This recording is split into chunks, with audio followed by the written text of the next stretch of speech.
All right. Good morning. Good afternoon. Good evening. We are live. Can you all hear and see us and everything?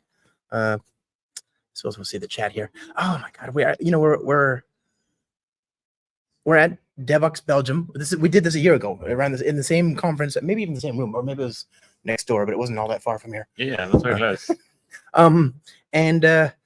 You know, the question that I think is on everybody's mind is, where were you when Mario open sourced his hair?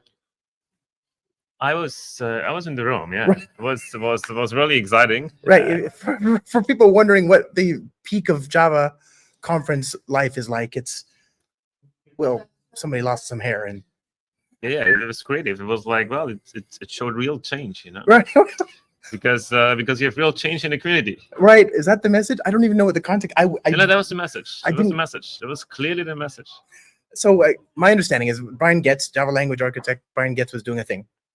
And the whole theme was progression and change and whatever. And then to demonstrate and Mario that. Fusco thought, yes, I'm going to show you real change. Mario Fusco's our friend. He's a fellow Java champion. And he famously has had these long locks of hair for as long as Very I've ever long known time, him. yes. Yeah, I mean, just down to his back and everything, yeah, I mean, yeah. So he cut his hair on the stage yesterday. Hmm. I mean, I think other things happened yesterday. I don't remember. I just remember that. That's what I'll take away from this year. So help me change my mind. What did we? I mean, I know you are here. You're Thomas Wuerthinger. Yes, Thomas Wuerthinger. That's right. Is that Very right? good. Are you mocking Yes. me or like? No, that's correct. That's very good. For an American, it's very good. Very good. There it is. It's the asterisk, like for an American, which is fine. I'll take it. It's since I am one. Yeah. That's right. Wait, no. So what is? How would like a proper German pronunciation of that be? No, Wuerthinger.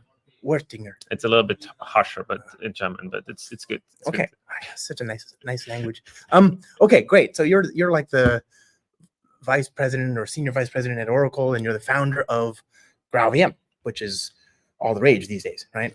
Yes, I'm a GraalVM project lead, and I'm super happy that GraalVM is still very active here, even at Devoxx. I was like, Oh, yeah. when I saw that Devoxx, like Word Cloud and GraalVM was the same size as Spring Boot, I was Yeah. like, that's cool. And that's probably thanks to Josh talking so much about GraalVM. Well, and you and Alina, she's doing a great job. Yes, Yeah, absolutely. And we had a joint session with the Spring Security lead as well, Right. and it was very good. Oh, you mean Daniel? Yeah, Daniel.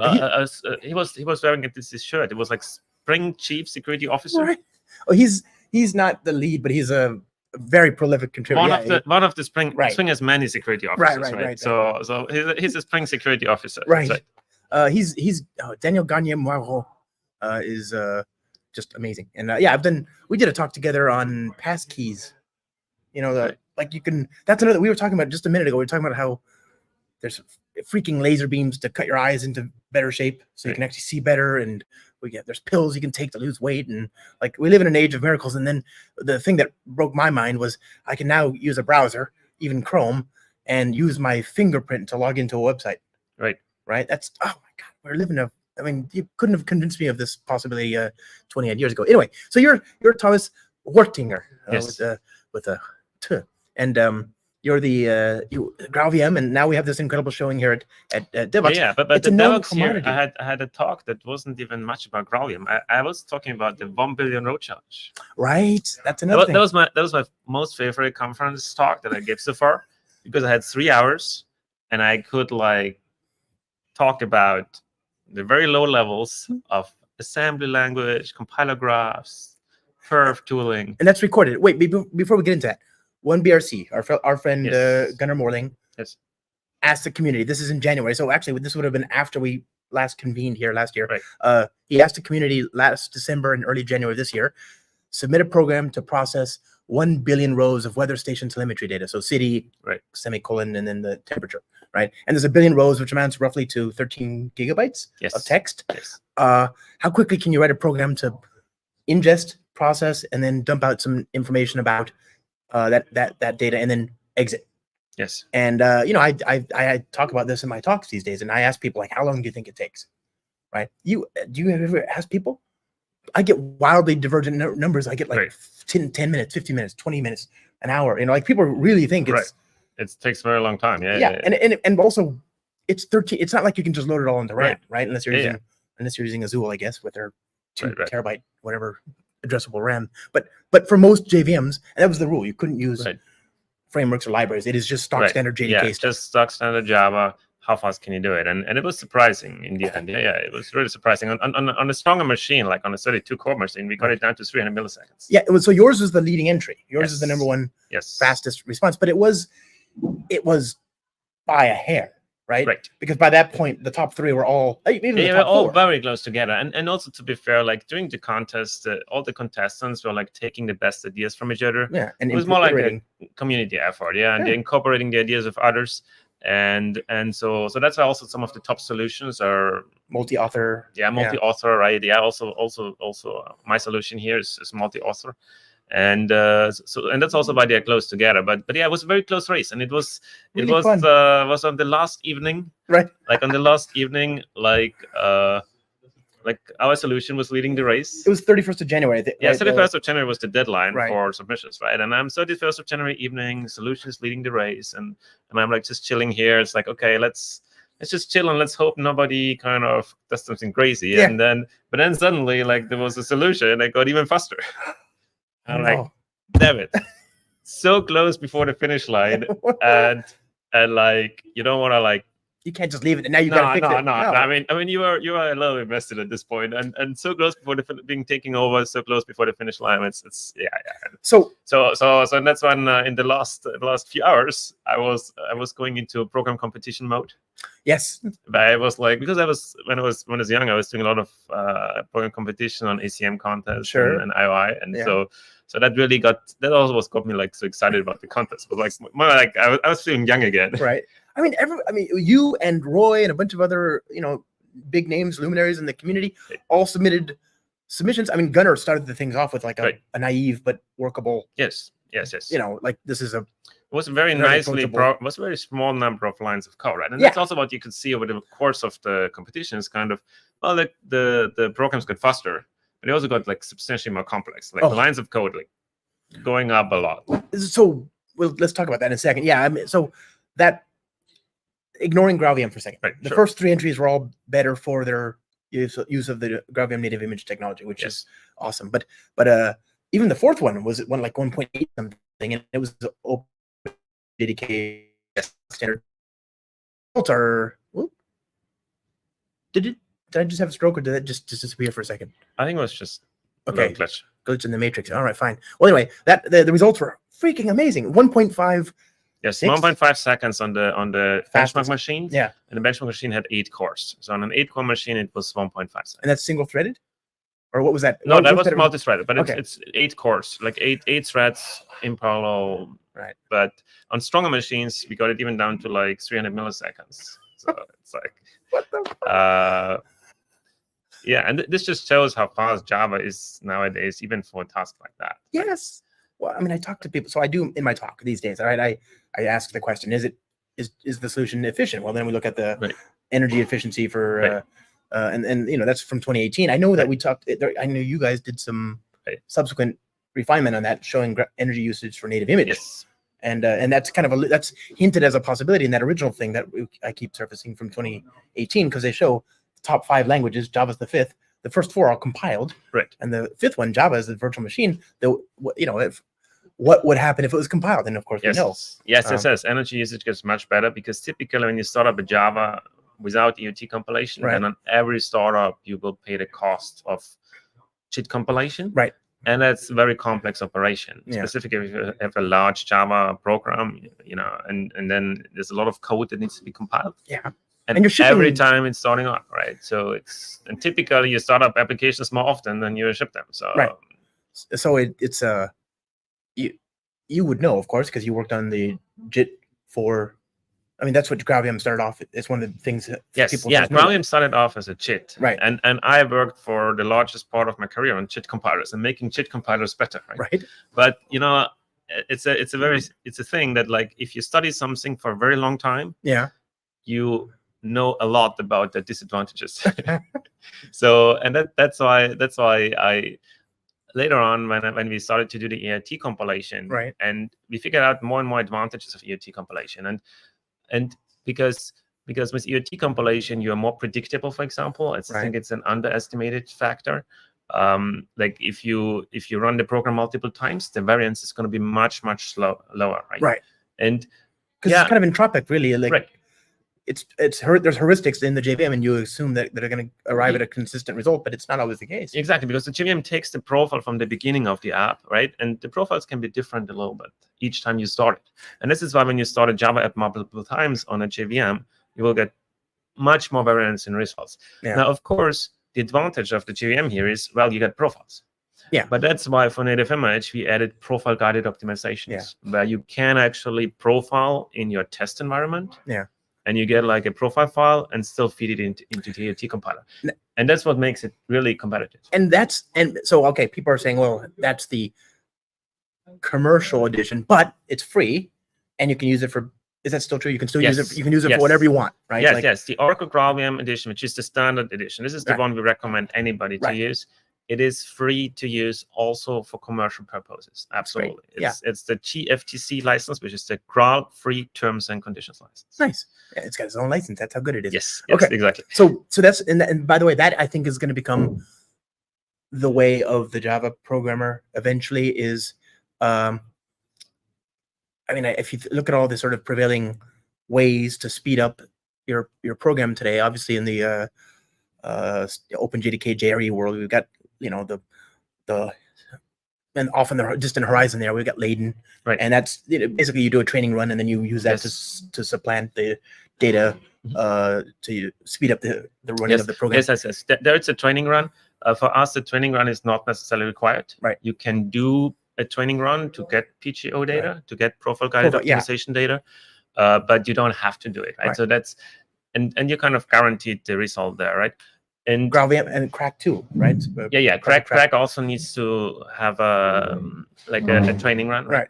And what this also means is that the deployment size of the app gets larger because of it, because you need to essentially both ship the app itself, and you need to ship the cached data, right? Yes.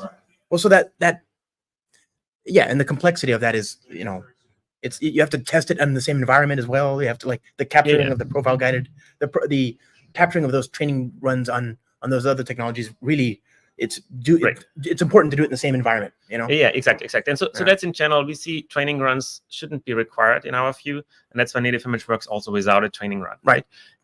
But one thing we're currently developing native images is very new, and it's therefore it's not yet in production release, but that's kind of the direction we're going in. Is like with native image, we try to always remove redundancy, so we are not JIT compiling every time the application starts. Right. But currently, when you compile a large Spring application, we are EOT compiling the whole Spring framework. Right. And that's why it takes a little bit longer than that's why it takes a pretty long time, because Spring framework is very big, very sophisticated, has a lot of functionality in it, and most of the time we spend when compiling a Spring app is compiling the Spring framework parts. Right. And therefore, one of the things we're developing currently in native image is what we call layered native images, and this is where you can create a base layer. He's talking about it. The base layer that is the Spring framework layer. Yeah. And that's going to be pre-compiled, and then your application becomes an extension layer, and that extension layer is then much smaller and builds upon the base layer. And when you then change your application, you don't need to rebuild the whole Spring framework. You benefit from the computed index. Exactly. It's all cached for you. And so this should then make the developer experience much better. Right. Now, this is a technology which is the team is working very, very hard on it. Right. And we try to get it out as soon as possible because Josh really wants it. I really want it, but also I'm willing to wait if I need to, Yeah, exactly. But that's why we're really trying hard to get there, because that will then make the development experience much better. Right. And the additional benefit is if you then have multiple apps and you deploy them, they're gonna share the same base library. Right. And that gives you memory savings, huge memory savings. Yeah, because you can. It's like a Docker layer as well. Yeah. And also for Docker image sizes, it's also substantially smaller because you will have a base Docker image with your Spring Boot layer, and then you have the app layer on top, right? Yeah. So we really think this will be the next step, for native image, and sort of be a first step forward, because for native image itself, yes, we can make it a little bit faster still, a little bit smaller still, like some smaller incremental improvements, but there we are already really, really good. Like we showed that the peak performance with profile guided optimizations is practically the same, sometimes even better. Right. So there's no more downsides from the operational characteristics. The only downside currently for native image that you have is that, yes, you need to build the image. At build time, you need to invest more CPU cycles. But to be fair, it's typically much cheaper and easier to have CPU cycles at build time, just than at deployment, when you actually run the app in production. Right. Because you need to think about it. What you do there on your computer, is what otherwise would happen on your cloud production instance, which is going to be much more expensive to run. Although I will tell you, contra point, if I may, I believe that as we get more predictable results from these native image compilations and it becomes more of a known commodity and we can trust it more, it's absolutely one of those things I'd like the platform to do for me. And so Cloud Yes. Foundry actually has the ability to do native images. You give the platform a Right. jar, Right. And it'll deploy a Yeah, native image. so Cloud Foundry will do it automatically for you? Yeah, we can. Oh, Yeah, that's the cool. thing. Yeah, That's and very cool. we have a build pack that'll do that. So like, yeah, because I need to get it. That's true. If you can hide it behind the platform, right, Yeah. where the developer uploads the jar file and it does it for you, that's of course really cool. Yeah. And so anyway, yeah, but I take your point. You don't want like having to figure that out, and if you have to do it manually, it's extra work and it's going to be inconsistent and all that. So so we agree. So GraalVM really energy efficient, and we saw that that table from years ago that looked at Java. Now we have native images. What do we have any idea of like what that is? I mean, that's even faster, right? Even more energy efficient. Do we have any like numbers and joules and things like that, or is it just well, I mean, it's difficult to give exact numbers because Sure. it depends on the machine and so on, right? and the program? But it's certainly the case when you benchmark your program and you benchmark just the CPU cycles. Yeah. It's much smaller because so it depends really on how long and often you start it, etc. Right. Now the main thing people are using it for, like one main thing is serverless applications. Oh, yeah. Running Lambda and so on, right? And there the startup is paid every time you invoke the function. Right. Oh, that's true. And because you can't amortize it over the run. That's the whole point. It scales to zero. So yeah, and there's technologies like where they have like the snap start, for example, Right. but like even snapshot cannot get it as small as native image. So native image is a technology that would also beat in startup on AWS Lambda the snapshot. Oh yeah. So I didn't know it was faster because Snapstart uses Crack, right? It uses a technique integrated similar to Crack that's integrated in the AWS Lambda platform. Yeah. But native image is still better because for energy, you mean? Yeah. Not only for energy but also for startup because it's for startup time because the Crack images are pretty large. Yeah. And so you need to load them, and with native image the container size, etc. is small.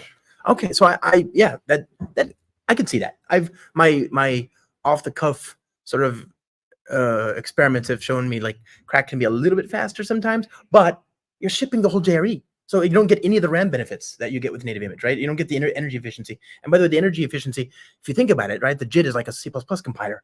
Do you really want to ship a compiler with your Java program every single time, right? Like right. And when you in the Docker image, like when you scale up and down, for example, like the Docker image needs to first be transmitted to the machine that should run it. Yeah. Right? So the deployment size aspect in many of these systems, also serverless systems, are playing a role when it comes to the startup question, right?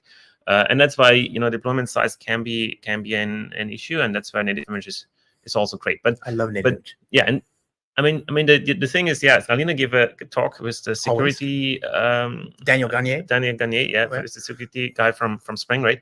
And that's an area I think that's also a little bit underappreciated, is that, well, native image, people say, oh, it's bad because it doesn't support all of reflection and crazy things that Java can do, right?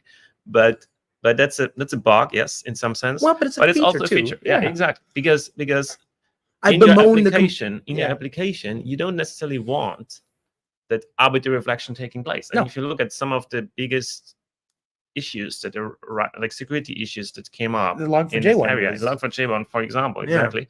So they're based on the fact that somebody's exploiting that arbitrary reflection is possible, right? And so it's a real security benefit for your application if you can actually restrict reflection, and you will have the include list of what is reflectable. And this kind of makes this application more secure. And therefore, like the fact that native image does not support all arbitrary ways to do reflection is a security benefit, and the additional effort that it takes for developers is, I think, well invested. And by the way, this is where I think you benefit from low level layers of abstraction, right? The cloud platform beneath the framework, and the framework can do trust me, friends, when I say making Spring do this for you in the 99% case was an hemorrhoid-inducing, agonizing experience. But you don't have to pay that cost anymore. We have people who've lost all their hair, but it's fine now. It's done. Right. Like you can take real workloads to production on this technology, and I do it all the time. Right? I'm a big fan. I have a lot of software that I maintain for myself, That's all built in Spring naturally. And one of the projects I've embarked upon over the last several years is moving them more and more to native image. And at first it was like, okay, I better like patch this, I got to do that. Now I've stripped all the custom hints. It just works. I've got like Lucene, and I've got like just weird libraries, things that PDFs generation and things like that. It not just Spring, it just works. No, the support in Spring for native image is already really great. And even with third-party libraries, it's getting better and better, because over time we are very active in the ecosystem to try to get libraries adopt to this type of approach. Right. We have a metadata reachability repository where for common libraries, the metadata is already there. And we just hope that the Java community as a whole is gradually moving even more to a system where it's just a standard for any library to support this. And it would be an exception for a library to not support this. And we're very close to that. We're incrementally getting there. And so from that perspective, it's one of the things that really kind of like, I was on Twitter, this one guy tweeting about how Java is not good for command line applications because the startup is worse than C and Rust or whatever. It's a bullshit. Yeah, nonsense. Like, just use a native image. I do it all the time. And we have really nice abstractions for building CLIs these days, And so for Java to be competitive in startup and memory with these technologies, like native image is a perfect solution for that. And it takes you to places that you couldn't get to. I talk about Kubernetes operators. Right. You can build that with native image. I helped contribute the support for that. And so now you can use the official Kubernetes Java client, build a Kubernetes operator, and it's just as at home in your Kubernetes cluster as anything in Go. It's awesome. Exactly. So we agree. Energy efficient, great. Is Java scalable? Of course, we got virtual threads now, which is like boss software, amazing. I'm actually sniping at people metaphorically on Twitter right now because I'm like, look, other languages, you really need to catch up. It's embarrassing for you. It's ridiculous. You should learn what Java did. This is the one time, okay, where we can say Java did the better thing.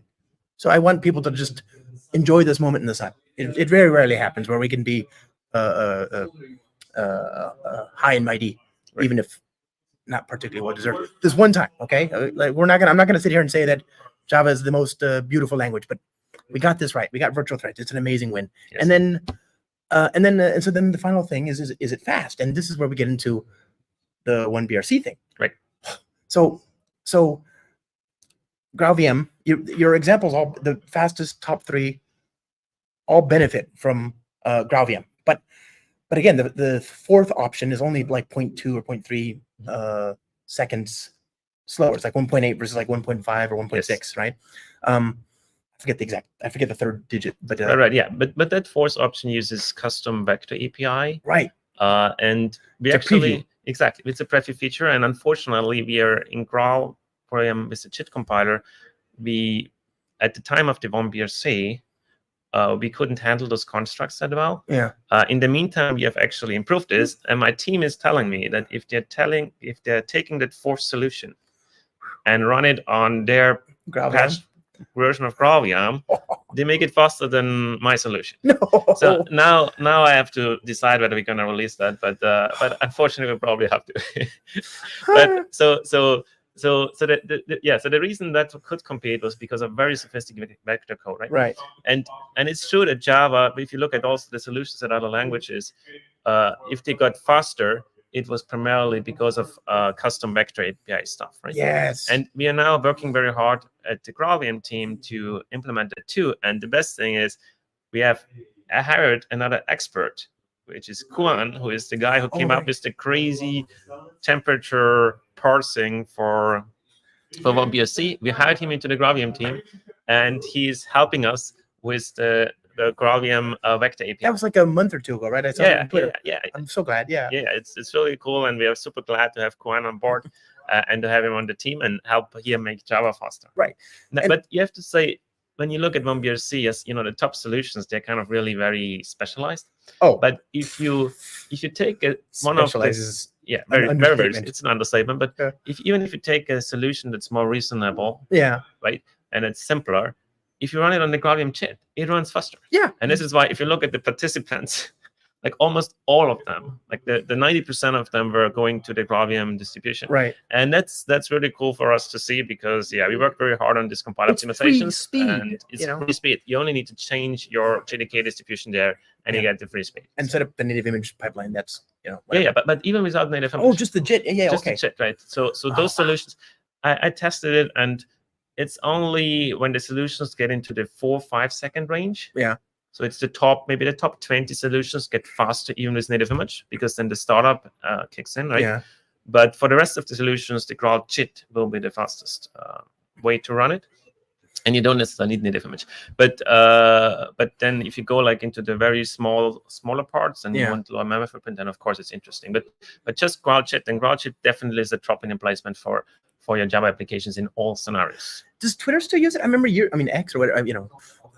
Like I remember years ago, Chris Tallinger and the. I suppose they probably still use it, yeah, because they still use our free version. Yeah, exactly. Okay, I don't know. So that JIT is. I mean, that was really interesting. Even 10 years ago, I remember learning. Yeah, no. Twitter was running theirs because it's specifically good for complex code, and Scala code is kind of complex code typically. Yeah. And so therefore, Twitter was already 5-6 years ago starting to use Graal in production, and I'm pretty sure they're still running it. Cool. I mean, it's a. The website's not. It's a husk of its former glory, but technologically, you want scale, right? It would be silly to dismiss that. Right. Okay, so tell me about we agree, you get free speed from both the JIT and the native image stuff, but that wasn't where you stopped with your solution. You did a few other things that were insane. Right. Yeah. That's true. And the one BLC solution. Yeah. I mean, one thing was at some point, like I was using Linux tool to benchmark my native image, which is a very nice thing, by the way, because you can now use perf and all of the low-level profiling tools for your native image, and very few things that a Java level profiler doesn't show you. At one time, I was benchmarking my solution. I was trying to squeeze the last milliseconds out of it, and I look at the perf profiling graph, and I see like my threads of Java doing their work, and then they kind of finished. And then I see like 100 milliseconds where no Java thread is running anymore, but it's spent in the Linux kernel. And I'm like, what is this? Right? I was like, why am I spending 100 milliseconds in the Linux kernel after my Java threads did their work? Right. And the problem was that during the unmapping of the file, you would actually, the Linux kernel would single thread it, step the contents of the file, probably for security reasons, before the process exits. It would what? It would just single threadedly overwrite the file contents. It would overwrite it. It would sep it. Sep. What is sep? Sep. Maybe it's a more compiler construction term, but it's something where you sep a memory area. You just write something over it. Okay. And so there you just make sure that the file is no longer in the physical memory after the process shuts down, right? You overwrite the contents. And you would do this single-threaded, and this was a major bottleneck, right? Sure. So the operating system itself is slowing you down. Yeah, exactly. And like Java was very fast, but the Linux kernel was the problem, right? And then like, okay, should I go on the Linux kernel mailing list and submit a patch? I'm sure Linus would appreciate it. He's receptive to criticism. Yeah, that's right. Famously. That's right. So I was like, okay. Probably not an option. No. So that's why we then use the Java process API to start a second process that's hiding this unmapping stuff, and then just coming back. But this is just another example where if you use sometimes the profiling tool of the operating system, they can give you some insights in that you wouldn't otherwise, right? And the second very interesting thing that I learned during the contest, which it was clear to me that branches that are mispredicted are bad on the processor. Like the processor always tries to run the stuff and it tries to predict every branch, but it wasn't clear to me how bad they are, right? It was like crazy bad. And this was the last change in the solution where I made the solution more branches, and the solution does more work. Yeah. The solution would actually probably consume more energy because you actually are running more instructions. Right. But it runs in less cycles because the Intel can just saturate their pipeline better. Because otherwise it would stall out for the branch misprediction. Right.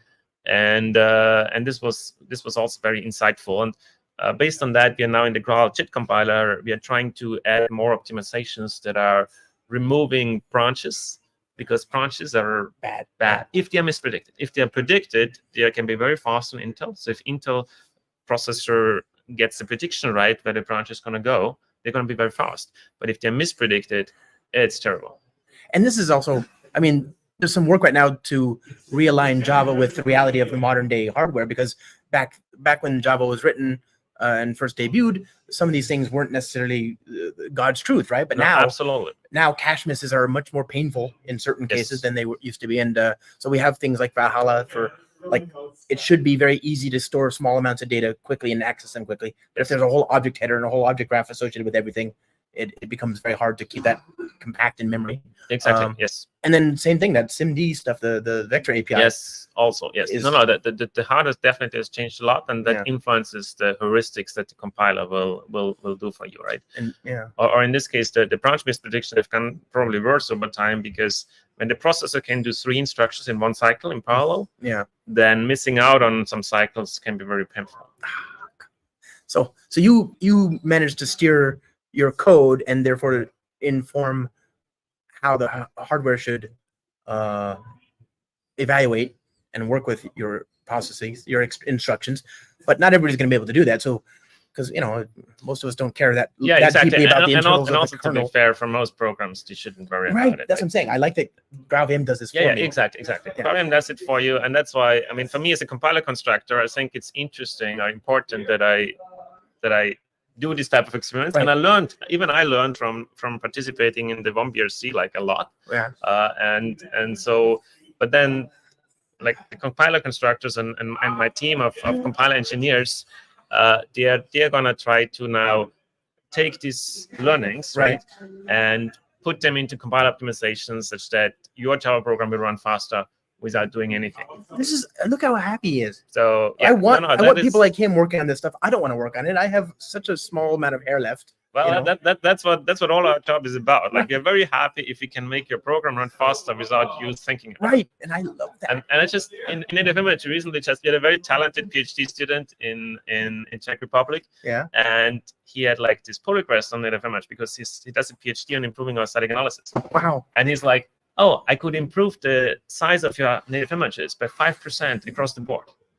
And we're like, What? that's crazy. 5% for everybody. What? Okay? How? That's really cool because they make the static analysis more precise, and they can get out some more. They can figure out more of the program that will not be used at runtime. And it doesn't break of anything? course, no, it doesn't break anything. And for any Spring Boot app, 5% smaller images. Oh. I'm like, that's a good win. Is That's that a RAM really or good disk? win. That's this. Okay, this. that's so yeah, cool. yeah. But it might also partially make the RAM smaller, but Because you're loading slightly less memory. yeah, right? exactly. But it's primarily the disk thing. Yeah.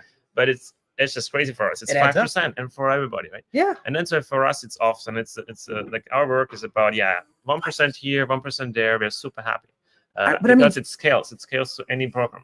So yeah, so native image, like, okay, again, this is still a lot cheaper than shipping a whole Jerry and your class path and all that. But my native images are about 100 megs, Yes. typically, to do something interesting. 5 megs Yes. across 10 builds, Yes. is Yes, or that's a lot, 100, yes. 20 that's a builds, lot. Yeah, absolutely. That's another deployment. That's a whole Yes. Docker image I don't have to deploy, Yes, Um, that's and yeah, and that's what I'm saying. I mean, the team is constantly working on these incremental improvements, and you will see more of that over time. Where native image will just get smaller and so on. And I think we're just getting started here, and the project is still young. I mean, it's It is hard to believe it's young. So GraalVM 1.0 came out in 2018, something like that. 1.0. So yeah, that was 1.0, but that was like very early. Yeah. oh, I know. I mean, even then, it was. So that's the thing is, I remember I talked with you about this as well. We talked about the improvements in compilation time. I'm excited about what you talked about before, but I'm also, I as much as anybody remember, in March of 2020, I did my first demo with Spring and GraalVM, our initial, very early prototype phase. Sort of support in Spring back then. Right. March of 2020. Famously, nothing else happened that month. Right. I mean, it was a 10-minute compilation cycle. If the pandemic had not come along, that 10-minute compilation cycle would have been the worst thing that happened to me that year. Right. It was very, very dispiriting. But now it's like 30, 40 seconds. It's nothing. Exactly. No, we improved it a lot at scale specifically. We did a little bit as well, but you guys, so we improved it a lot at scale, and there's still more to be had there. Working on it is really very great people. The best. And you don't see them so much in the foreground because they prefer to kind of do the actual work. I mean, I as long as I can, I'm gonna be making sure people know Dr. Fabio Niepaus. You know, like that guy makes me laugh so much. But so that brings us to you've got Java doing things nobody thought it could do. It's a lot more efficient, a lot more productive, a lot more performant, a lot more scalable. What can you do for other languages? And this is one of those things where my understanding was that you had this polyglot truffle sort of story before, but I didn't really have particularly great success making that work with native image, and it's like a fork in the road. I could use the polyglot VM or I could use native image. I know in theory I could do both, but I never really had great success. I'm an idiot though. I don't know what I'm doing. But now, oh my goodness. Yeah, no, we like the polyglot story is still also live with GraalVM. We want to run multiple languages. Yeah.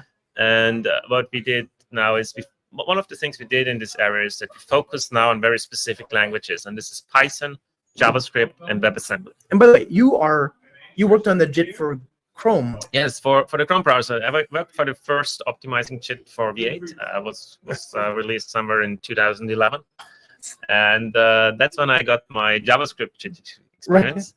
Right. And that was sort of inspired to say, like, okay, when I'm writing a Java JIT, it's actually very similar. Why don't we use the same JIT technology for both things? Right? It's about just as a natural instinct of software developers for reuse. Abstraction. Yeah, reuse abstractions, right? But unlike Parrot, remember Perl 6? Right. Unlike Parrot, this actually shipped. This actually shipped, and we're still going very strong in this area. We just consolidate currently on Python, JavaScript, and WebAssembly because we think those are the most popular languages people want to work with. And in the last release of GraalVM, those are now production ready. And what we did specifically, we improved the developer experience for deployment and for configuring the system. Right. So you can now, in your Maven POM XML file, you can specify your Java dependencies, but you can also specify your Python dependencies. So it turns out Maven is a multilingual build system. And then with one command, you can also build a native executable that has Java in it, but it also can run Python, and it also has the Python code in it. So you will have one contained executable with a Java runtime, Python code, and everything can be shipping as one native image. And then WebAssembly, which you can compile to from Rust and Go. Yes. I can now consume that from I can run that as a native image? Yes, also that. Like you can also have WebAssembly that was generated from Go, Rust, etc. And you put them into a native image as well. In the same way you can do it for Python and JavaScript. Right. Yeah. So cool. This is early technology as well. We're working on it for some time, but now we think it's production ready. Right. If you want to try it, please give it a try. Give us some feedback.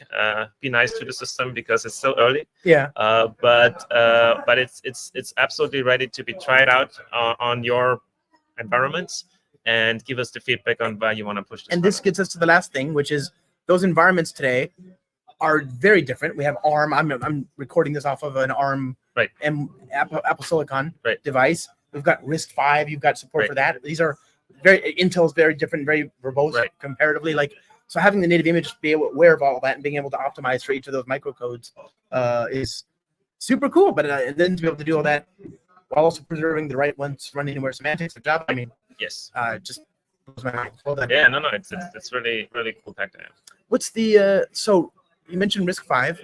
That was like last year. I remember in January of 2023, you talked about that, and then. What other environments have we added support to? I know we got Mac, Windows, Linux, we got Intel, we got ARM, Apple Silicon that's working fine. Right. We have one company we're working with in Germany that has a 32-bit port because they go for embedded devices. Right. It's Microdoc. Right. They go more on the crazy level. I asked them if they can do a ESP32 controller, but they said it's currently still a little bit too small of an environment. But you can certainly go also in this embedded space a little bit, and then we have an LLVM backend, right? Where you can then sort of reuse the LLVM backends that are available. And wait, so you can compile you use LLVM bytecode. Bitcode, yes. Yes, you can bitcode. compile to LLVM bitcode, and then you can go further, right? And then the final thing we're working on is, well, we are now supporting WebAssembly as a backend. Wait. As a backend. Okay. As a backend, so we can run WebAssembly In the on GraalVM, right. but we can compile a native image into WebAssembly. Wait. And then you can run your native image as WebAssembly in your browser. So wait, can I do that with the Spring app? Yes. Also, maybe some of the APIs there with networking and so on, they might not be. But still, like, in theory, I could do public static void main. Yes. And build some things. Like, oh, is that available today, or like, do I need to know anything to do it, or that is. You know, this is being recorded, right? Yes. Like, people can hear you. Yeah, no, that is in the product today, but it's, we don't talk about it too much yet because WebAssembly is an evolving standard, and one of the things they add is the WebAssembly garbage collecting exactly. Yeah. And currently we are targeting WebAssembly with our garbage collection, which gives you slightly less good performance. Yeah, but it's still. But the team is working on making it that you can target WebAssembly with the garbage collection extension.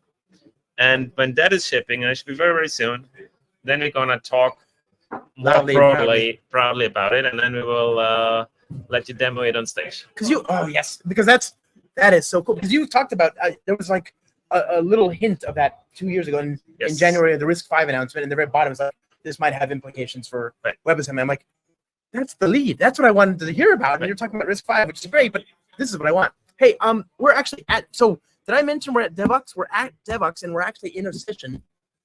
So there might be background noise. We're gonna wrap up here pretty quick. Thank you very, very much. Thanks, Josh. You're amazing. Your team's amazing. Check out GraalVM.org. Yes. Yeah, and your Thomas WUE, is it? .dev, yes. .dev. On. Bye, everybody. Stay tuned for more. I'll see you later.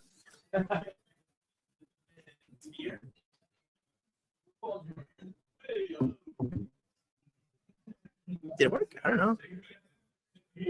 In the stream? Are we live?